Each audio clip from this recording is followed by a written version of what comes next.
আজকে একটা বিষয় দেখে খুব মর্মাহত হয়েছি। আপনাদেরকে সেই বিষয়টি শেয়ার করার জন্য আমি আজকের ভিডিওতে উপস্থিত হয়েছি। কোন বিষয়টি দেখে আমি মর্মাহত হলাম সেই বিষয়টি আপনাদের কাছে এখন উপস্থাপন করছি। আসলে আগামী জাতীয় সংসদ নির্বাচনে বিএনপি হচ্ছে প্রধানতম দল। এর বিরোধী দল হিসেবে আমরা প্রথমেই ভেবে নেই বাংলাদেশ জামায়াতে ইসলামী তথা 10 দলীয় ইসলামী জোট।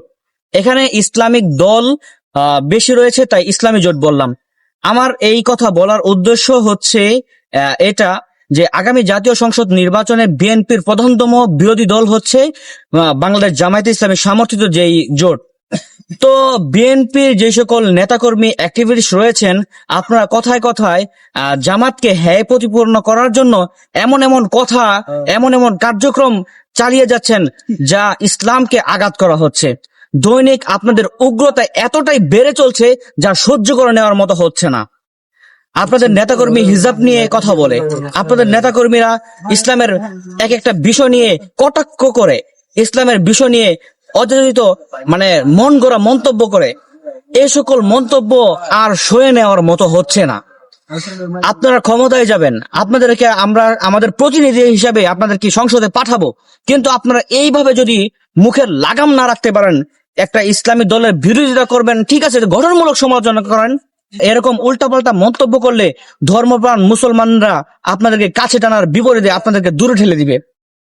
আজ একজন নেত্রী এমন ভাবে একটা কথা বলেছেন, এই কথাটা আমি আপনাদেরকে ভিডিওতে দেখাবো। এর আগে আমি সংক্ষিপ্তভাবে উপস্থাপন করে নিলাম।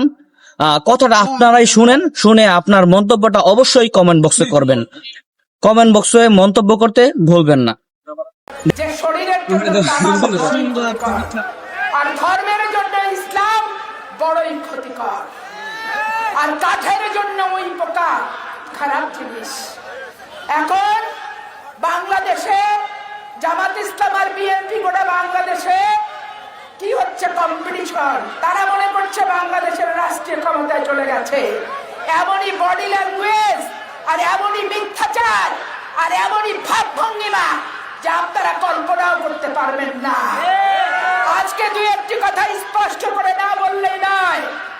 আমি যখন ফেসবুকে দেখি যে নুরুল ইসলাম বুলবুলের নির্বাচনী কোনো ইস্তেহার নাই, ওর ইস্তেহার হচ্ছে হারুন এমপি যা বলবে ওইটার বিরোধিতা করা। এইটা কি কোনো ইস্তেহার হয় নাকি? মা বোনেরা বলেন, সে পরপর 2 বার ভোট করছে ইস্তেহার বিহীন ভাবে।